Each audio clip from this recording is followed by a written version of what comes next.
Kakamega forest is the only tropical rainforest in the country.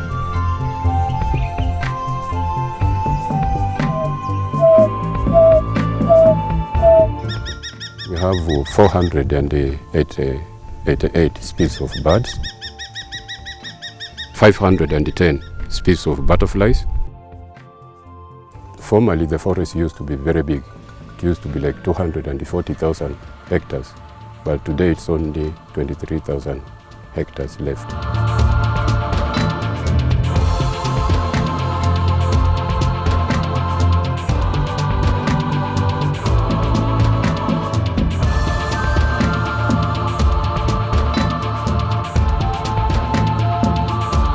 Vile watu wameongezeka, watu wameanza kuingia ndani ya miti, wanakata kiholela holela. Hata ile miti ambayo ina manufaa unapata wameanguza huo mti.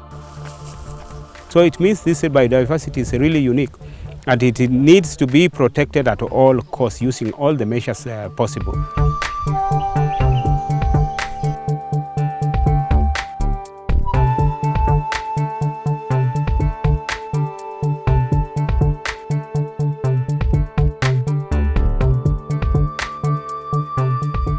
This is Kakamega forest. From up here, it looks like unlimited canopy, but the reality on the ground is that this is a forest under threat. The only remaining equatorial rainforest in Kenya is under pressure for its resources from the increasing population.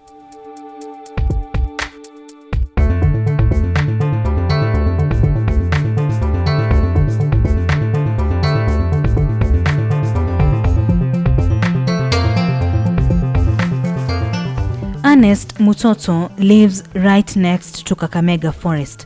He owns 2 acres piece of land that can barely accommodate his family. Mkoshi wa Mbemberino. Mimi nina watoto 30. Huyo pia ni mtoto yangu, huyo pia ni mtoto yangu. Lakini mimi hapa mimi ndio nasiti. Hata mimi mwenyewe naanza kujiangalia.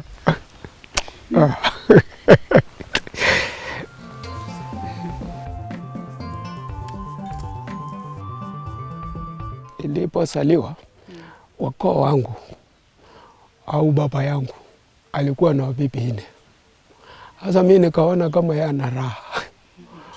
Sasa nikaona hata mimi nikioa, saa vile baba alioa, naona ni mzuri. Sasa mimi nikaona wacha nioe. Sasa ndio nimefika mahali, sasa huyu bibi ana watoto, huyu ana watoto, huyu ana watoto. Sasa nimefika mahali nimekuta iko ngumu. Na ndio sasa nimeona kumbe kuwaoa wanawake wengi na kuzaa watoto wengi, kumbe ni shida. Tulihamia hapa mwaka wa 1954, ndio tulihamia hapa Kwiri. Msita ilikuwa ya zamani, ilikuwa ikiumba na Mungu. Sasa wakati huo ulikuwa mzuri na zaia ure. Kwa forest linatusaidia zaidi, na ndio unaona hata tunalia saa hii, sababu hata kuni sasa lazima tupate kutoka forest.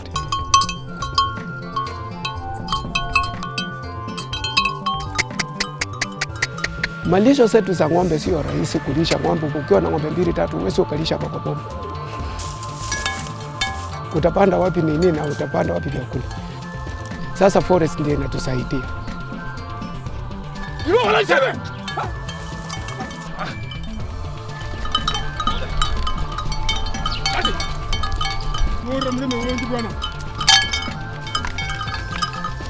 Hao watoto ninapokaa nao ni kujivumilisha tu, mimi najivumilisha kwa sababu nalima tu.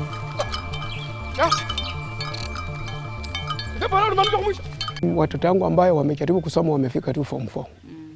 Hakuna mtoto mimi nimeshapeleka college. Juu sasa watajenga magorofa. Sababu sasa hakuna hata shamba sasa watajenga. Mimi mwenyewe naona ni ngumu. Na tena watakuja tena kuzaa watoto. Mimi naona kuzaa watoto ambao watazaa. Sijui nao watajenga wapi. Sasa hiyo ndio shida zaidi.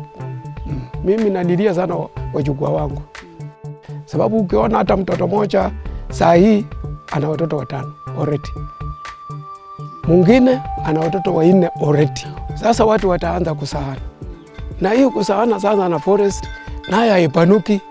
Si ni ile tu Mungu aliumba. Sasa naye haipanuki. Naye yuko tu hapo hapo. Mimi naona tu ni future watu watakuwa na shida. Hata mimi mwenyewe nalia. Because that is not within the belt, the 100-meter belt. And because they have large families, they are in constant conflict with the forest manager, George Aimo, as he tries to keep Ernest and his neighbors from encroaching into the forest. Mzee wangu, habari ya masiku? Mzuri. Yes. Safi. Nimefurahi sana kuja hapa. The whole of this land, this one, in fact they knew that they were not going past this place. Now you see, after seeing that the bamboo are already planted there in a line, as though it is determining the forest boundary, they are shifting towards the bamboo. Community surrounding the forest is the Aluya community, and these people, their land tenure, they have very small pieces of land. And also to add to that, the family sizes are normally big. In fact, one family has more than 5 or 6 individuals. And that means that these people with these small parcels of land, it is not able to sustain their livelihood. So this compels these people at least to seek for an alternative means of surviving. And this alternative means may not be a formal way, but will be trying to access the forest resource through other dubious means. Na tutakapitisha ni kitu kidogo tu, hata tukianza kwenda kuangalia. Hali ya kuhangaika tu ndio ilitusumbua. Tukapitisha miku 3 miku 4 hivi, shauri ya njaa. Na ndio naona hata ngali sisi tunalia, hata hiyo wenikuwe nataka hata iwe kubwa.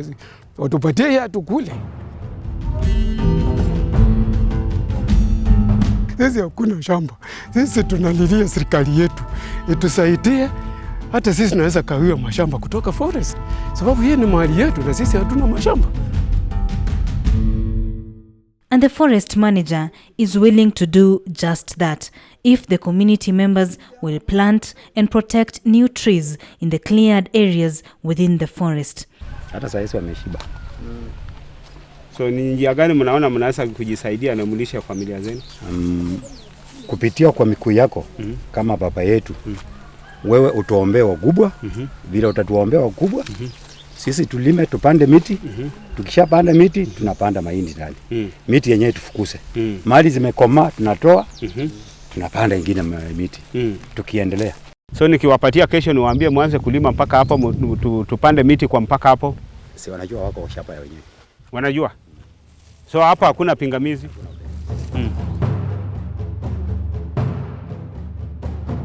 This is the area where Kenya Forest Service had opened up for cultivation for the communities. It's part of the 301 hectares that I was talking about. And as you can see, almost half of the areas had already been planted by cypress. So there is just a half of it that was remaining. Today, the forest manager is meeting with the community members to discuss allocation of land. Habari ya jiji. Tumeshiba mzuri. Muko sawa? Tuko sawa. Asante. Asante. Nyinyi ndio mtakuwa wakubwa leo. Nyinyi ndio mtaniambia vile mnataka tuendelee. Bwana forest mkubwa msitu yetu ya Kakamega, hawa ndio wakulima wako. Na hata watakuja wengi. Wengine wako. Lengo la hawa wamama ama wakulima hawa na wazee wanataka tu wafungulie kulima.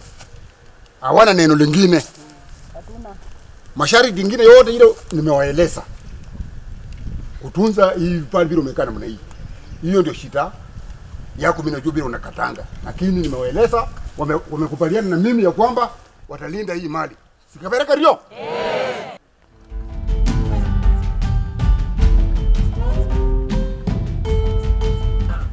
Sasa mumeangalia miti kwanza, mumejua miti haijapona vile ilikuwa itakikani pone. Nataka nipate mtu mmoja kwa hao wenye anatoka area hii. Kulingana na vile tuko na mipango mpya, inabidi kwanza tunapanda miti ndio watu wanakuja lima. No, unajua ile nataka ile maneno wanasema uende upande miti alafu watakuja kuleta mvua kama imenyesha. Nataka watoe kutubu yao. Kama watu wapange vile walikuwa napanga na komiti yao. Wakubali kutoa pesa. Wakati mvua inanyesha, mchukue watu wawili au watatu kutoka kwa komiti yenu waende kwa forester wamwambie tusaidie pick up. Waweke miti, wamletee kila mtu ile miti yake ile imekuwa. Kwa sababu ile miti inatakiwa ipandwe ni futi 2. Already the population is too high. And that is why instead of 1 acre, these people are cultivating half an acre. If it was ideal, then we would issue 1 acre per person. It will reach a situation where we will not be able to issue at all. Because there will be a lot of conflict for these shambas. So much so that we will be forced to close it up.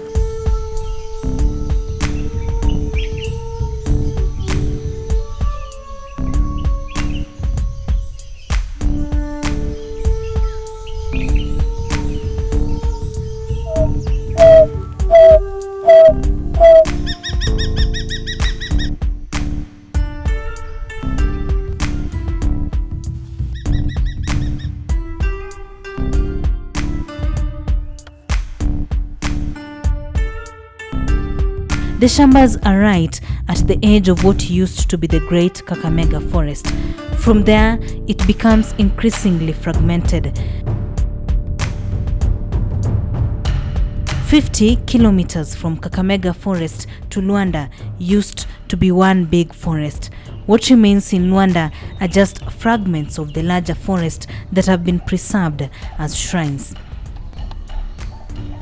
Mzee Joseph Owino is among few people who are working hard to protect the indigenous forest and the culture that is intimately tied to it. The community believes Mzee Owino is a rainmaker.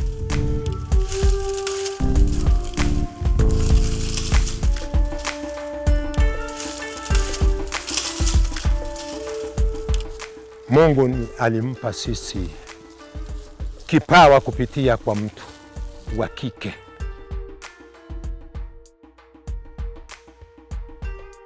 Ni majani tunachanganya hii na hii, hii na hii, hii na hii. Alafu tunakoroka, tukisha koroka, tuna sketch yetu ambayo tunayepimia.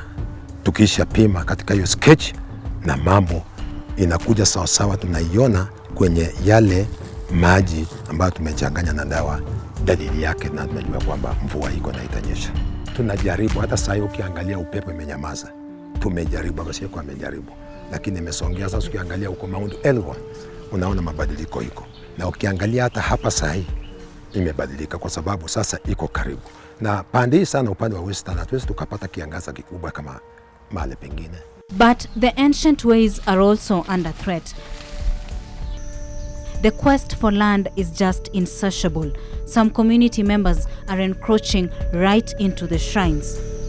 Hata ile miti ambayo ina manufaa unapata wameanguza huo mti.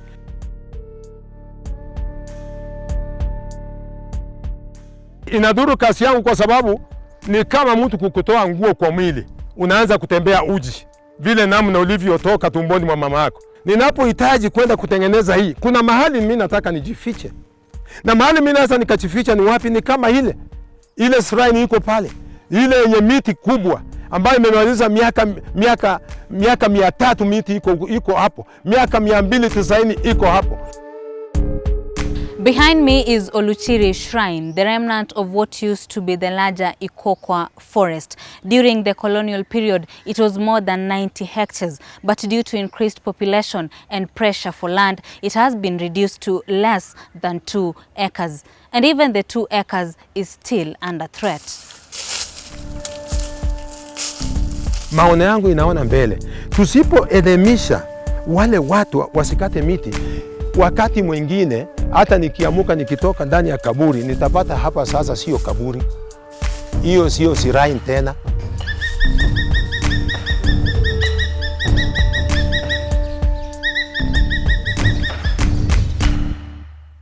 For now, this is what remains of Kakamega forest.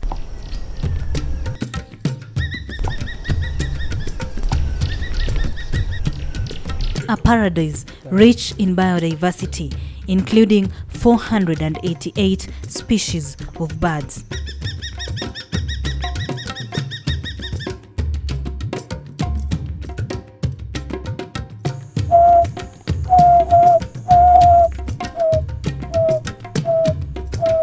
Wilberforce is a tour guide here, but his real talent is to talk to birds. Incredibly, they talk back to him.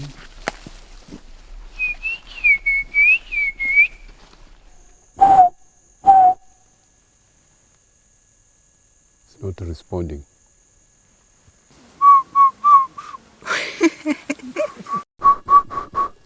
That's right. Now you are coming to call, like you are practicing to call the white spotted flufftail. Yeah, white spotted flufftail is also found here.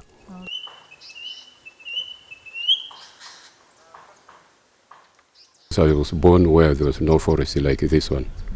I was born where there's grassland in Busia. And the first time I came here, I was like in heavens, walking in heavens of trees.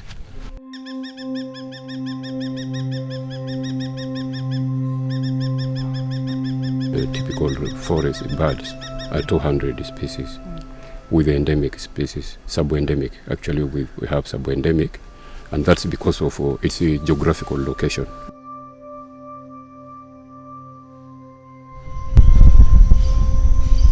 And that makes it to be very unique, and that's why it receives most of birds which are you cannot get them to see them anywhere else. For example, blue-headed beater. If you don't see it in the Kakamega forest, then you will be forced to go all the way to Mali. It's where you will get blue-headed beater. Those nice ones.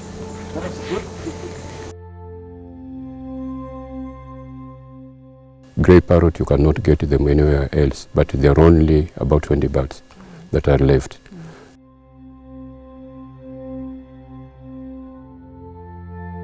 The forest produces a very good air, and so that's why I love it. I will not love to be where there's no fresh air.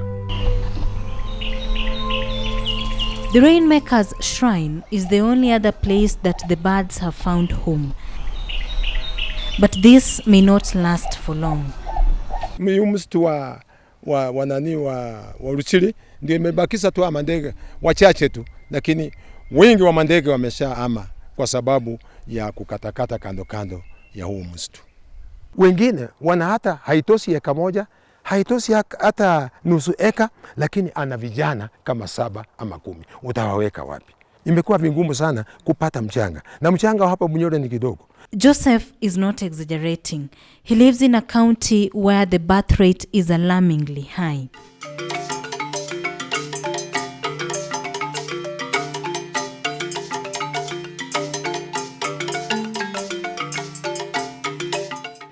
In Mukumu Hospital, Kakamega County, 1/3 of the beds are dedicated to expectant mothers.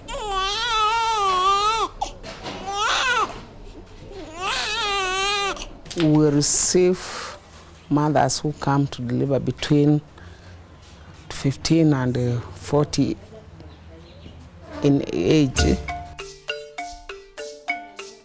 The number of deliveries are going higher. When I started, there were few. According to the Kenya National Bureau of Statistics, the population of Western Province was 348,000 in 1962. Then it was called Elgon Nyanza region and included Vihiga, Busia and Bungoma counties. Today, the population of Kakamega and Vihiga counties is 2.2 million. To me, I think it probably is high in that you look at the income per family. We don't have per se what we can call active income generating activities that would sustain the high rate of deliveries.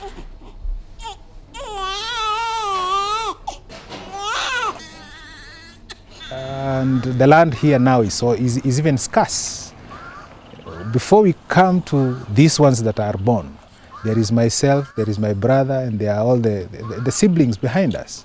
And the land is probably 2 acres. When you divide 2 acres to five children, already grown-ups, what are you saying for these small ones that are coming up?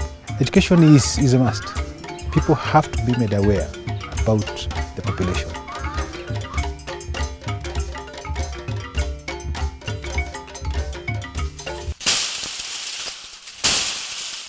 Even Ernest now understands that the culture of large families must stop with his generation.